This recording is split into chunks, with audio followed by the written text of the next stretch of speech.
L'écho pour tous, présenté par Mehdi Litim. Chères auditrices, chers auditeurs, bonjour. Cette semaine, on va essayer de comprendre l'épisode du sauvetage des banques espagnoles. Alors, l'info de la semaine, c'est que certaines banques espagnoles sont au bord de la faillite. Parce que les banques espagnoles ont prêté beaucoup d'argent aux Espagnols avant le début de la crise, quand tout allait bien, pour que les Espagnols puissent s'acheter un appart ou une maison. Mais avec la crise, de plus en plus d'Espagnols ne peuvent plus rembourser leurs banques.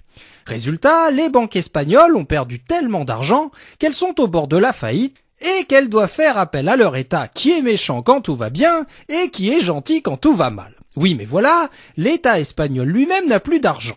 Résultat, il ne peut pas prêter lui-même l'argent qu'il n'a pas. Et quand il veut emprunter de l'argent sur les marchés financiers disent qu'ils sont d'accord, mais en contrepartie d'un taux d'intérêt élevé, parce qu'on risque de pas revoir son argent quand on le prête à l'Espagne. Alors que faire ?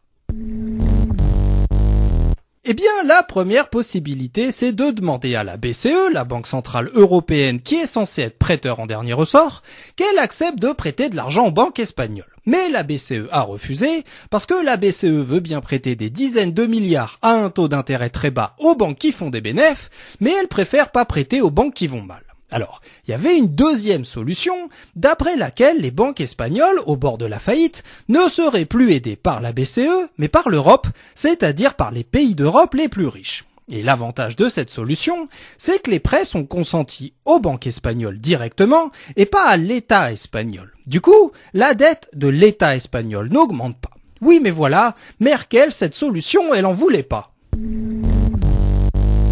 Résultat final, le gouvernement allemand a encore décidé d'un commun accord avec lui-même que l'Europe accepterait de prêter de l'argent à l'État espagnol. Alors l'avantage quand même, c'est que l'Europe peut prêter à l'Espagne moins cher que les marchés financiers. Mais l'inconvénient, c'est que la dette de l'Espagne va encore augmenter et on voit mal du coup avec cette solution comment on va enfin sortir de la crise de la dette européenne et de la tentation du bleu marine qu'elle déclenche en France depuis qu'un président visionnaire a eu l'intuition qu'on pourrait régler cette crise tout simplement avec un vive la République et vive la France. L'écho pour tous, une chronique écrite et présentée par Mehdi Litim sur Marmite FM 88.4.